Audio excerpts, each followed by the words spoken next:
My mother left me at the airport when I was just 15. No warning, no goodbye, just a shrug, and you can figure it out before she walked off with her new husband and his perfect kids to catch a first-class flight. I stood there with 2 crumpled bills in my hand, watching her disappear into security like I was nothing more than a misplaced backpack. But I did figure it out. I called the father she'd spent years convincing me didn't want me. 3 hours later, a private jet cut through the night sky and landed for one person, me. And when she came back from her luxury vacation, she found my room empty, my key on the bed, and an illegal notice waiting for her. That was the day she realized the child she abandoned wasn't waiting for her anymore. My name is Orion Vale, and this is the truth I've carried for half my life. Before I share my story, I want to know you're here with me. Just say listening in the comments or tell me where you're watching from. I love seeing how far my story can reach. Sometimes even a small connection can make a heavy memory feel a little lighter. Thank you.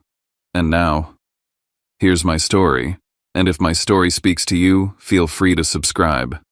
It helps this little corner of the internet grow a place where stories like mine can finally be heard. My mother abandoned me at the airport when I was 15. People think moments like that are the beginning of a tragedy. But for me, it wasn't the start. It was the final snap of a long crack I'd spent years pretending not to see. My name is Orion Vale. I'm 30 now, working in family and juvenile law in Seattle, and most days I help kids escape the same kinds of emotional traps I grew up in. Tonight I'm sitting in my apartment long after midnight, the city lights bleeding in through the blinds, finally ready to tell the truth I've avoided for 15 years. The truth that began with my mother shoving $150 into my hand at Terminal C and saying, "You can figure it out." But that night wasn't where things began to fall apart. It was simply where the lie could no longer hold. I grew up in a tiny rental house in El Paso, Texas, cracked paint, an ancient stove, a leaky faucet that sang every night, but it was filled with warmth. My father, Lysander Vale, worked at an electronics repair shop. He taught me how to open old radios, how to fix loose wiring, how to build a computer out of mismatched parts. On weekends, he'd drive us out to an empty stretch of land, spread out a blanket, and point out the constellations. "That one's Orion," he'd say. "It's your name for a reason. Kid stars don't get lost. They guide." My mother, Maribel, worked double shifts, serving tables during the day, cleaning offices at night. She was exhausted most of the time, but she always tried. She baked me uneven birthday cakes, hung homemade streamers, and told me to be practical because money is security. Even then, I believed I had both my parents. It felt certain. It felt unshakable. But when I was 9, everything shifted. My parents fought more. Conversations turned into silence. The house felt like it was holding its breath. One afternoon, they sat me down on the couch, my father at one end, my mother at the other, and told me they were separating. I heard fragments like stability, money, responsibility, but none of it mattered, except the fact that we wouldn't be a family under one roof anymore. At first, Dad visited every weekend, then every few weeks. Then the calls came instead, short, awkward, full of pauses. And every time I asked about him, my mother told the same story. He wasn't paying enough, he was starting a new life. He said I'd understand someday. I was a kid. I trusted her. I trusted the version of him she put in my head. But the first sign that something was off came quietly. One afternoon I saw an envelope with my name on it in her drawer, handwriting unmistakably like Dad's. Before I could pick it up, she slammed the drawer shut and told me it was advertising mail. She locked it in her bedroom. I didn't argue, but something inside me pulled tight. A feeling I couldn't name, yet only that something important was being kept from me. After the divorce, she insisted we leave El Paso. She said the city had nothing to offer. Overnight, everything tied to my father, our stargazing field, the repair shop, our neighborhood, was left behind. And with every new mile, she repeated a single mantra: he didn't call, he didn't send money, he didn't care. Eventually, even my memories started bending toward her version. Sitting here at 30, I finally understand the first person who walked away wasn't my father. And the night at Terminal C wasn't an accident of cruelty. It was the final chapter of a story that had been quietly rewriting itself long before I noticed. What came next was the chapter where my mother stepped into a world I was never meant to belong to. and where I started disappearing from her life long before she ever left me at that airport. When we moved to Santa Fe, New Mexico, I thought it was just another restart. My mother took a server job at a Southwestern-style restaurant, tourists, artists, wealthy real estate guys. One evening, a group of high-end clients came in. Among them was Victor Hale's sharp suit, confident smile, the kind of man who filled the room without trying. He left a huge tip and a note, "Hope I get your table again next time." My mother took the receipt home like it was a souvenir. Her eyes had a shine I hadn't seen since I was little. Things escalated fast. Victor started requesting her section every time he dined there. He invited her for coffee after shifts. At first she told him no because she had a son at home, but soon enough she was asking a neighbor to look after me so she could go. Her clothes changed, new heels, bold lipstick, hair curled. She said she was finally taking care of herself. The day she introduced me to Victor, he was polite enough, asked about school, but it was clear who he wanted to be talking to. I felt something shift inside me, something quiet but certain I wasn't the center of her world anymore. Within months he proposed. The ring was huge, absurdly huge, and my mother cried like her whole life had finally aligned. We moved into Victor's glass mansion on a hill overlooking Santa Fe. It had a home theater, a gym, an infinity pool facing the red desert. I was placed in the smallest room at the far end of the hallway, tucked away behind a laundry closet. It didn't feel like an accident. Then came meeting his 3 kids, Aurelia, Fox, and Juno. Aurelia looked me up and down like I'd walked in wearing the wrong invitation. Fox gave a nod and disappeared under his headphones. Juno smiled politely, but her eyes slid away the moment Mom wasn't looking. Later, I overheard Aurelia on the phone saying, "His mom's great, but her kid total baggage. Doesn't fit this house at all." My mother heard it too. She didn't defend me. She didn't say a word. Family dinners were the worst: long tables, expensive wine conversations about galleries, investments, skiing trips, and charity galas. My mother adjusted quickly, speaking their language as if she'd been preparing for this her whole life. I'd try to share something about school or a science project, but my words would float into the air and dissolve. Minutes later, they were back to talking about Aurelia's art show or Fox's lacrosse schedule. It felt like being erased in real time. Worse, my mother began rewriting her past, our past. She called our years in El Paso the struggle years, told Victor's friends she had no real family support back then, and dismissed my father entirely as someone not worth mentioning. Something cracked inside me every time she said it. Then came the moment that shook loose the first real doubt.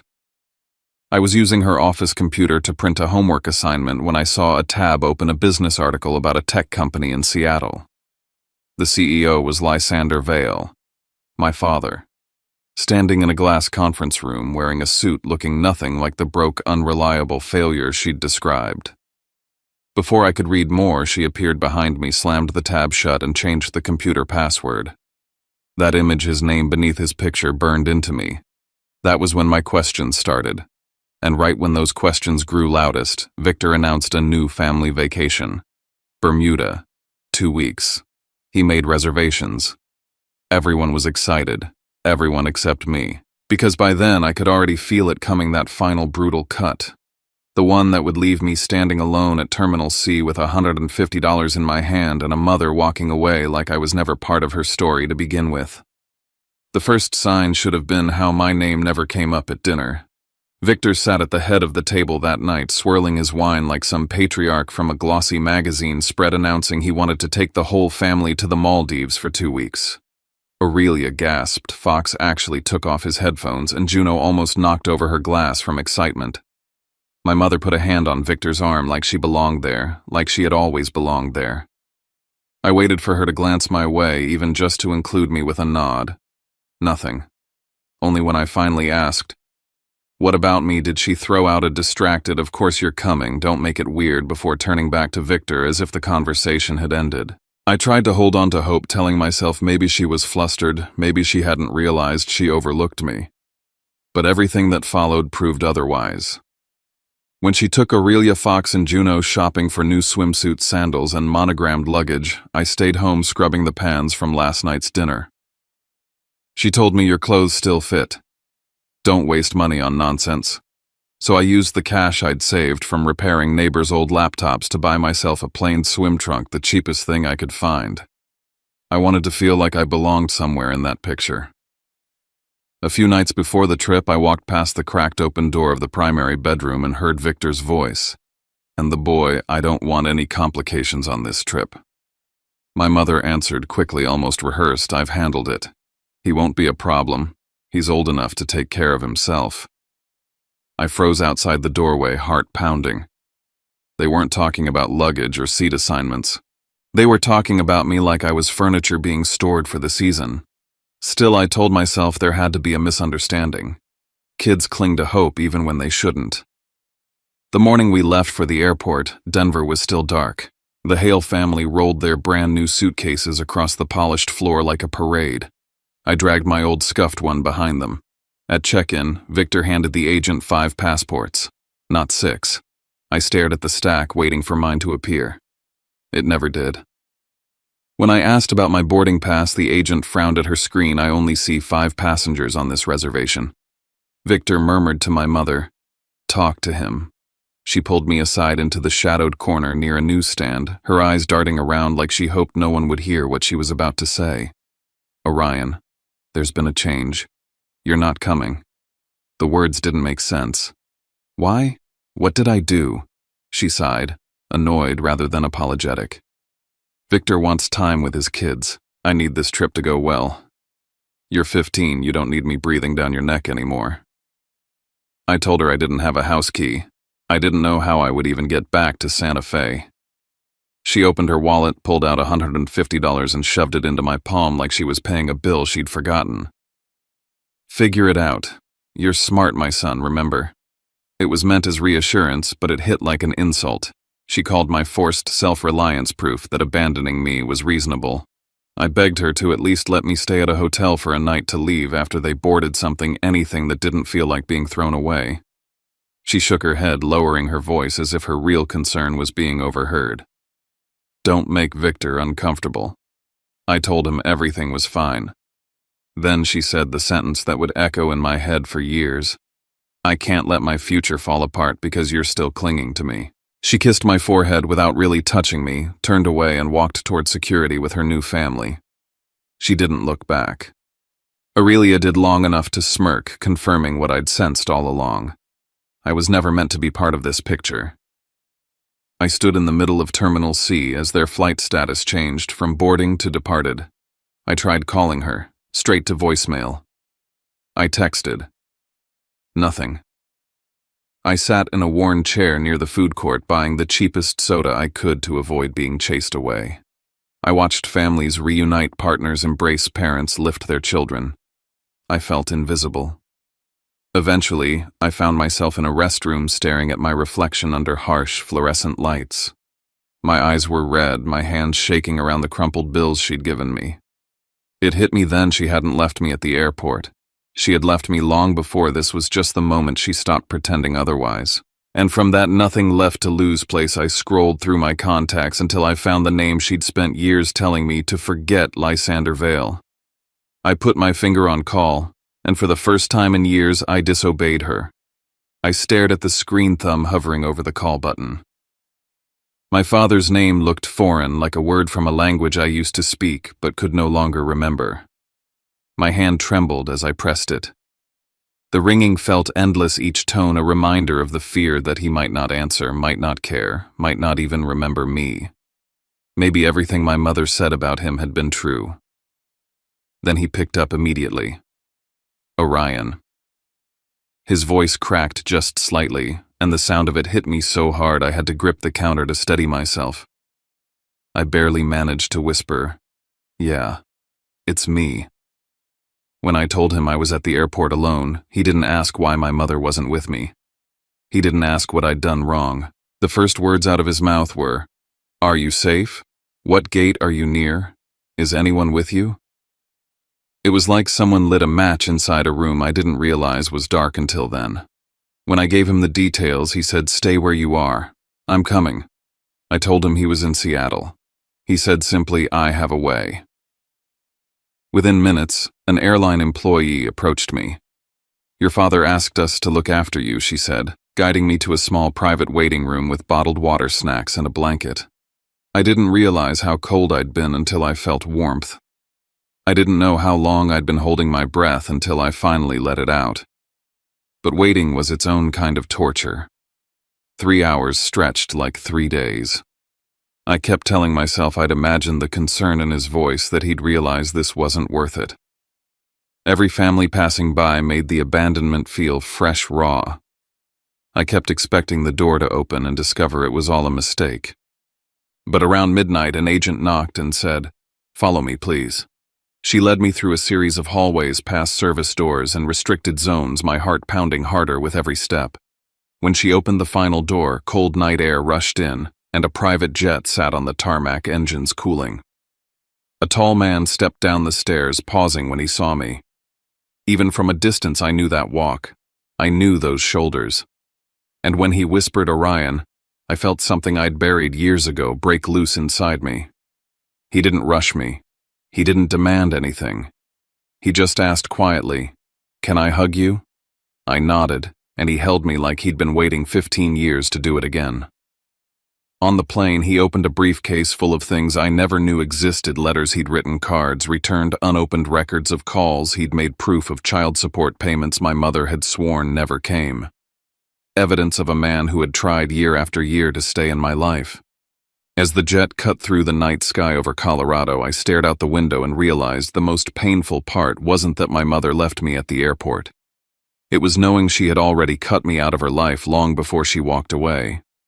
The truth wasn't new, it had just finally been exposed. The jet leveled out above the clouds, and for a long moment neither of us spoke. My father sat across from me, shoulders tight, as if afraid one wrong move would send me running. Then he opened his laptop, a soft metallic click that felt like the beginning of something irreversible.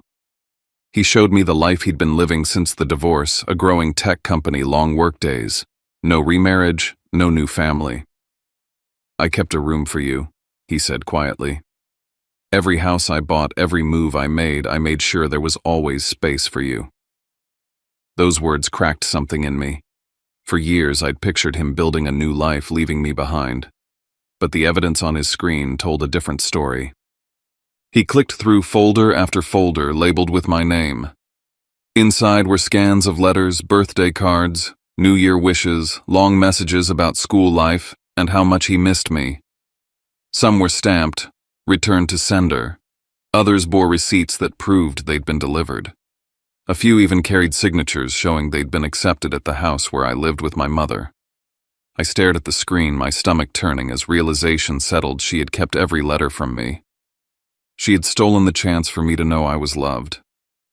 He showed me court filings next, requests to expand visitation, attempts to access my school records, emails to mediators and attorneys. He told me my mother had threatened to file harassment charges when he tried too hard to stay involved. I listened in silence, unable to reconcile the man in front of me with the villain drawn in my mother's stories. Then he opened another file: child support records. Every month, sometimes more than required, he had sent money. Not late, not missing, not skipped. And every payment had been accepted. "She told me you didn't send anything," I whispered. He shook his head. "I never missed a month." The spending logs told the rest: spa packages, resort bookings, designer handbags, dinners with Victor. All of it funded by the money meant for my food, my school supplies, my clothes. My chest felt tight, as if every breath hurt on the way out. When we landed in Seattle, exhaustion hit me like a wave. But stepping into my father's house, the quiet modern home overlooking Elliott Bay, felt like stepping into someone else's life. He led me upstairs to a room painted soft blue. A full bookshelf, a sturdy desk, a big bed, clean sheets, a telescope by the window. "I updated it every year," he said. "Didn't know your style anymore, so I kept it simple." On the desk sat a large box, wrapped in silver paper. Inside were 15 gifts, one for each birthday I'd missed with him. Comics, science kits, model airplanes, a hoodie in my size from every year. He had guessed what I would like, and even when he guessed wrong, the effort felt painfully right. I had to look away before the tears made everything blur. Then he told me something I didn't expect. For years, my mother had sent him pictures of me smiling at school, holding trophies, playing sports. He had kept them all believing I was thriving. But a few years ago, one of his employees taught him how to check digital metadata. The photos were fake. Some lifted from stock photography, others from unrelated social media accounts. "I thought you didn't want to talk to me," he said. "I didn't realize she wasn't letting you." It felt like watching my entire childhood collapse into dust. Every story twisted, every memory poisoned. My father closed the laptop gently. "You don't have to see her again," he said. "You're safe now." But I shook my head. "I need to go back. I need to get my things. And I need her to know I know." He studied me for a long moment before nodding. "Then we'll go together." His lawyer, Rebecca, met us at the house. She explained everything we needed to collect, every document that would matter, every violation my mother had committed. As the jet descended into New Mexico the next morning, fear crawled back into my chest. I was going to confront the woman who raised me, lied to me, and left me. I didn't know what I would say. I didn't know how much it would hurt. I only knew the truth had already begun to move, and I couldn't stop it, couldn't hide from it anymore. I stepped off the plane and whispered to myself, "Whatever happens next, I won't run." Returning to Santa Fe felt like walking into a life I no longer recognized. The Hale Mansion looked exactly the same, sleek glass walls, manicured desert plants, the quiet hum of wealth, but to me it felt hollow, like a stage set waiting for actors who'd gone home. My father and Rebecca walked beside me as I unlocked the side door. Inside, the air was cold and still. My small room sat at the far end of the hallway, untouched since the day I'd been dragged to the airport. When I stepped inside, it was like entering a storage unit, not a bedroom. Narrow bed, thin blanket, one crooked shelf. No signs of affection, no trace of me being anything more than the extra cargo Aurelia had called me.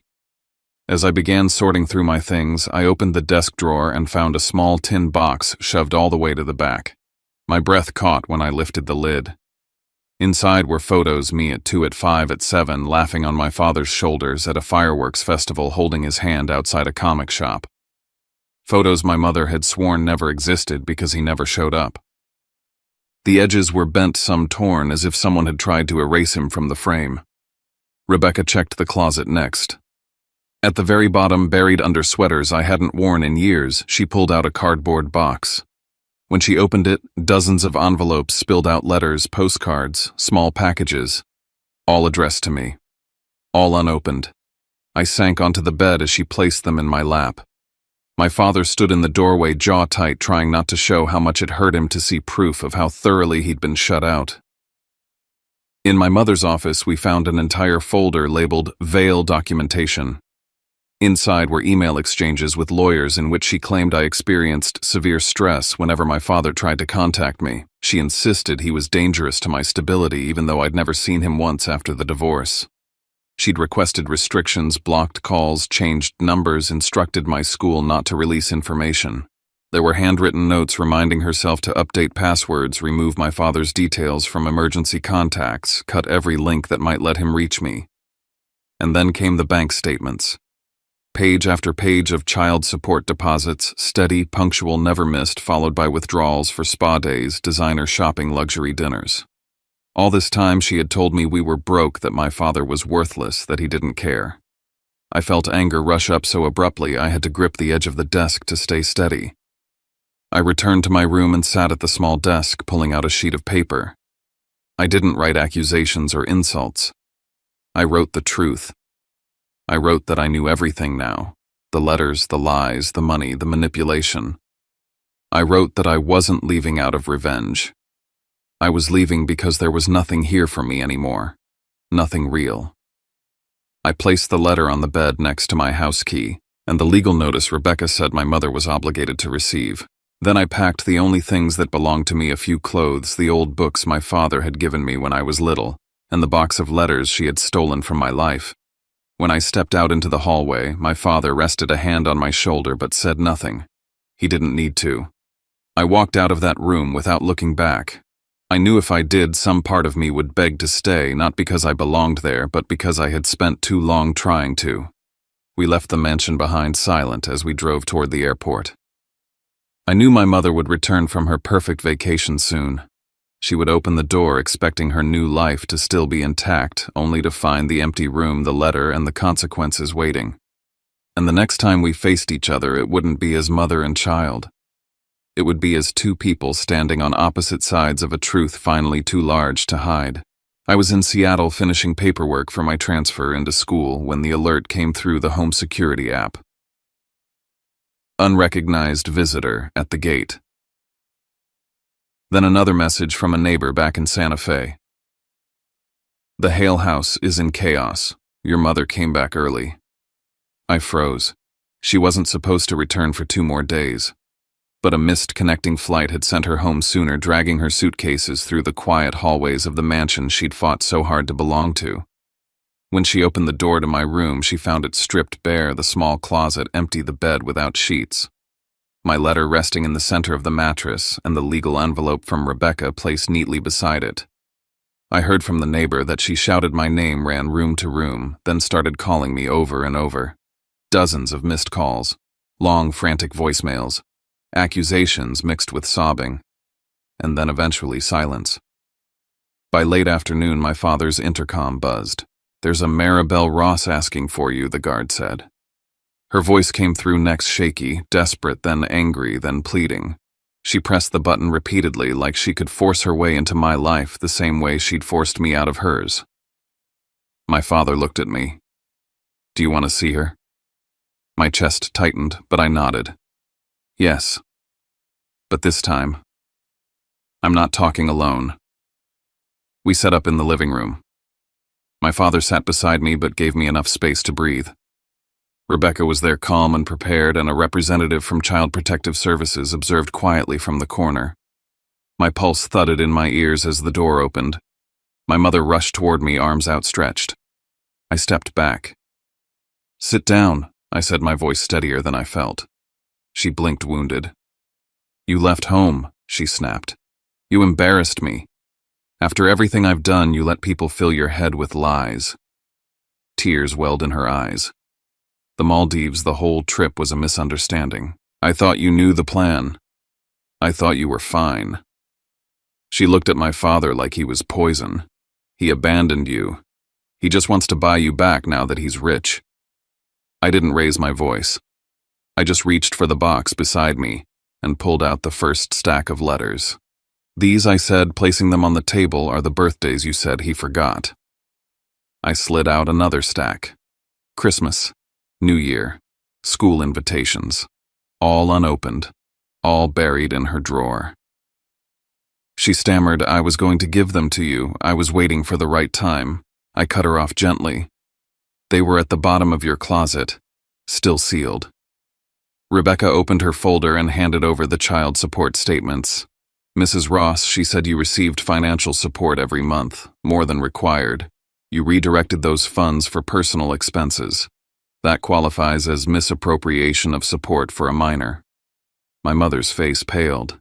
She tried to recover. "I used that money to build a life for him." I met her eyes. "But that life never included me." Rebecca then produced the printed emails my mother had sent years ago, restricting school contact, requesting visitation limitations, insisting my father caused me stress even though I had not seen him since the divorce. I asked quietly, "Why did you write this? Why did you stop him from seeing me?" For the first time, she hesitated. Then she whispered, "Victor said it was better this way. Fewer complications." Before she could say more, the doorbell chimed. Security announced another visitor. Victor stepped into the living room, looking irritated, not worried. "I told you not to drag me into this," he said to her. "This is your mess, not mine." He didn't sit beside her. He didn't defend her. He didn't even touch her. She broke right in front of us, shoulders shaking. For the first time in my life, she was the one left standing alone. I took a slow breath. "I didn't leave you because I hated you," I said. "I left because you weren't a safe place for me anymore. You left me long before the airport. You pushed me out when you decided I didn't fit your new life." She sobbed harder, reaching for me again, but I didn't move. I'm not choosing sides, I continued. I just want to be the son of someone who actually wants a son. She crumpled onto the couch, tears running down her face, whispering apologies mixed with excuses. I didn't scream. I didn't berate her. I just stood and thanked my father for giving me the space to speak my truth. Then I walked out onto the balcony, inhaling the cool Seattle air. For the first time since I was 9 years old, I felt the weight of 2 lives fall away, and I finally stepped into one that was entirely my own. After the confrontation, everything moved quickly. Rebecca filed the petition's change of custody investigation of abandonment and misuse of child support. Saying my mother's name in a legal document felt surreal, like breaking a bond I'd spent most of my life trying desperately to maintain. I felt lighter and heavier at the same time. Child Protective Services conducted their evaluation. They interviewed me, my father, the school counselors, and longtime neighbors. Their findings were careful but clear. The emotional environment my mother created was unstable, inconsistent, and harmful. One caseworker said something that stayed with me. Sometimes harm comes from absence, not action. My mother hired her own attorney, insisting she was misunderstood. But when Victor was called to testify, everything unraveled further. He told the court the Maldives trip was meant for him, her, and his children to bond without extra tension. He said she told him I was old enough to take care of myself. Hearing it spoken aloud in a courtroom made the truth sting all over again. The court then revealed something none of us expected, an old email from my mother to her lawyer years earlier. I don't want my son interfering with my future with Victor. Reading that line felt like being dropped from a height, a confirmation of something I'd felt but never wanted to believe. In the end, the court granted my father full custody. My mother's visitation rights were limited to supervised visits, and only if I agreed. Sitting in the courtroom, I felt a strange mix of grief and relief. Losing a parent is painful, but realizing you never truly had them is another kind of ache entirely. Life in Seattle slowly became life again. My father enrolled me at Westbridge Academy. I had a real room therapy sessions, teachers who knew my name, and people who saw me not as an inconvenience, not as baggage, but as a person worth caring for. I learned to breathe without waiting for the ground beneath me to shift. I learned that love doesn't vanish when things get hard. It shows up even on tarmacs in the middle of the night. Months later, a letter arrived from my mother, not asking for forgiveness, not blaming anyone. She wrote, "I was so afraid of losing everything that I didn't notice I was losing you first." I cried reading it, not because I wanted to return, but because it was the closest thing to honesty she had ever given me. As I got older, I gravitated toward family psychology and child advocacy. I spent years studying the very systems that failed me, determined to make sure no child ever felt as invisible as I once did. And now, as an adult, I can say this without anger: I forgive her. Forgiveness is a door I open for myself, not an invitation for her to walk back in. When I think back to that night at Terminal C, I no longer see a boy being abandoned. I see a boy being found. My father showed up when no one else did. And that moment changed the trajectory of my entire life. I'm not the kid waiting at the gate anymore. I'm Orion Vale, and I know where I belong. There's a quiet moment that comes after surviving something heavy, a moment when you finally realize you're no longer defined by what happened to you, but by what you chose to become afterward. Standing on the other side of my own story, I've learned that healing isn't a straight line, and it isn't loud. Sometimes it's just choosing yourself again and again, even when the past tries to pull you back. If this story reached you in some way, I hope it reminded you that we're all carrying something and none of us should carry it alone. Before I go, I'd really love to know you're here with me. Drop a simple hi in the comments or tell me where you're listening from. I always appreciate seeing how far these stories travel, how many hearts they quietly land in. And if you'd like to hear more stories like this, stories about survival, resilience, and finding your own way, feel free to subscribe. It helps this small corner grow into a place where people like us don't feel so alone. Thank you for staying with me.